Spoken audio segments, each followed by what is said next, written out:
तो मेरे साथ अखिलेश कश्यप जी हैं। सर सबसे पहले तो टाइम देने के लिए बहुत बहुत शुक्रिया भैया। बड़ा 6 महीना का 1 साल पहले का हम शिल्पी राज जी के पटेल फिल्म्स के लेकर के बड़ा विवाद भई रहे और हाल फिलहाल के दिन में भी बहुत सारा ऐसा क्वेश्चन आयल कि पटेल फिल्म्स केस करिहन। अगर केस जीत जाता रहनु तो जितना भी भोजपुरी इंडस्ट्री में जितना भी चैनल बा, जितना भी शिल्पी जी के गाना बा, ओकरा के सब उतार दे जाई अगर पटेल फिल्म केस जीतता रहन। फिर एगो दूसरा तरफ आई रहे कि विवेक पटेल और शिल्पी राज शादीशुदा बाड़न और सारा इंडस्ट्री के लोग बहुत सारे से हम बात करनी तो सब केहू कहत रहे कि पत्नी रहन, लेकिन शिल्पी राज कहली कि वो मैनेजर हों। तो पहला सवाल ये रही कि जन उनकर केस अगर पटेल फिल्म्स जीत जाता रहन तो उनकर गाना बहुत ज़्यादा बा, तो का ऊपर और का प्रतिक्रिया रही कि वो जीतिहन तो हार जी नहीं, क्या इंटरनल मुद्दा का बा? सबसे बड़ा चीज़ ये गुरुआ के बात बता देते नहीं कि गीत गौनई में कबो केस फौजदारी ना होला। संगीत के कहीं हमनी के संविधान में ई नइखे लिखल गईल कि संगीत के संगे भी हई धारा लागेला। ठीक बा, तब संगीत शिल्पी पर केस करियन और शिल्पी हमारा बुझाता कि 20,000 गाना गईले हुई उनका हटला के बाद। अब 20,000 में वैसा हमरो निहन 2-4 गो हुईहन आदमी, तब उतारस गाना कतना लोग के उतारत हन। और रहल विवेक पटेल के और शिल्पी के गाना के बाद संबंध के बाद, तब विवेक और शिल्पी जब शुरू में रहन लोग, तब जब शिल्पी स्ट्रगल करत रही तो हमरा भी आइल रही। तो हमरा ऐसा कब अब शिल्पी जब शादी शुदा रही, उनका ज़िंदगी में केहू ना रहे, विवेक पटेल के संग ही रही, तो शिल्पी एगो हिंदू लड़की रही, उनका सिंदूर करके चले के चाहत रहे। विवेक के करवावे ला अगर शिल्पी मेहरारू रहती तो गलती कहते नहीं। तो शिल्पी मेहरारू रही थी तो हमारी परंपरा है, हमारे हिंदू समाज में चाहे वो किसी भी जाति के लोग हों, अपने पति को वो सर्वोपरि मानते हैं और पति के लिए वो लोग व्रत करती हैं, सिंदूर लगाती हैं। शिल्पी कगो तीज भूखल बैठी, उनका खाती कगो करवा चौथ कैले बैठी, तो ये कहाँ से बियाह शादी वाला बात हो गई? केहू की केहू कह दी तब अब हम ही कह दी कि हमारे ऐश्वर्या रहे बियाह भइल बा, तो हम ही कोनो बात ना ना। तो ठीक बा, लोग कहत हन, लेकिन हमरा ऐसा नइखे लागल कबू। और हमनी के इंटरनली शिल्पी से जुड़ल बनी जा, शिल्पी के जानत हन जा, तो हमरा नइखे लागत कि ऐसा कोनो हाँ रिलेशन होगा। सपोर्ट किया था विवेक पटेल शिल्पी को, तो हो सकता है। लेकिन लोगों भैया को हम लगता है जब गांव गए रही, धरातल पे जब हम उतरनी, हम खुद के विचार बतावते हैं। जब धरातल पर उतरनी उनकर गांव जाके उनकर बाजार में जब पता कल गई, तो लमसम 70-80% गांव के लोग ई कबूल कैलक कि उनकर शादी भई रहे, वो घरे भी आवत रही। लेकिन ओकरा बाद शिल्पी जी जब हिट हो गई नी, तो मैटर आवेला कि विजय चौहान जी को लेकर के शिल्पी जी विवेक पटेल के अलग कर दिली कि अब विजय चौहान जी का कुछ। एगो बात बताएं कि आजकल के बियाह शादी बिना वीडियो कैमरा फोटो के होता है?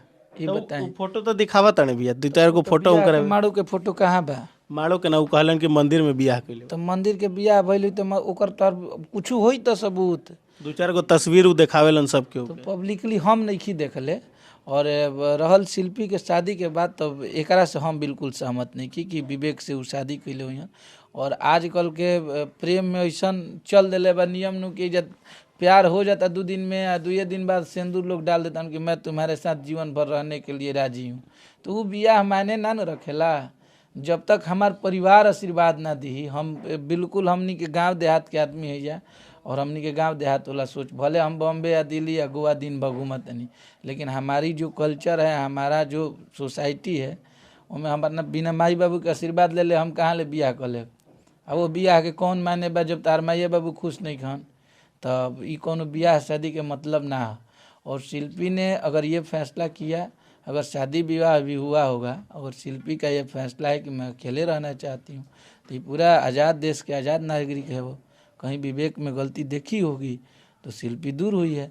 इसमें माई बाबू बेटा में अलगा बिलगी हो जाता तो वो तो मर्दे मेहरारू हलो।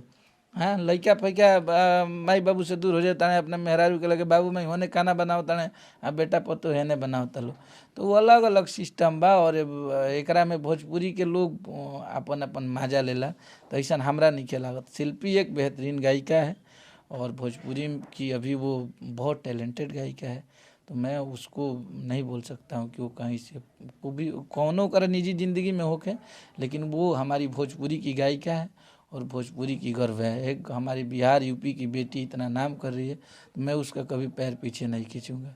वो भगवान करे कि दिन गुना रात चौगुना तरक्की करे, खूब आगे बढ़े, एकरा में हम ओकरा के काहे के कहे कि बियाह कैले बिया कि का कैले बिया, वो बहुत आगे बढ़े और ऐसा कुछ नहीं है। शिल्पी बहुत अच्छी है। अच्छा भैया एगो फरवरी में शिल्पी और पटेल फिल्म्स के जौन केस बा ओकर हियरिंग बा, फरवरी के डेट आइल बा, तो और उ डेट के बारे में अगर फैसला आ गिलक तब का विचार हुई? कुछ ना, अब तो हमनी के जहाँ बानी जा, अब जेने भोजपुरी जाला भाई हमहू जाइला। अब शिल्पी ना वो अगर ना गावे दिए पटेल फिल्म वालू अपने के यहाँ रखी हैं तो भाई दूसरा कोई लगावली का कोई ये नु करब जा। अब ओकरा के फसैले वाला अब गाँव देहात के कमजोर करके लड़की है तो भाई पटेल फिल्म वालू के हम सुनले बानी बात विचार हमेशा बरियारी। तो भोजपुरी में दादागिरी बरियारी थोड़े चलेला। भोजपुरी भाषा ही प्यार के भाषा है। और हमनी के हिंदी में बोलती तो रुआ तना निमन ना लगी जितना हम भोजपुरी में बोलत नहीं। तो भोजपुरी में प्यार से रहे के चाहिए और प्रेम सब कुछ है भोजपुरी में।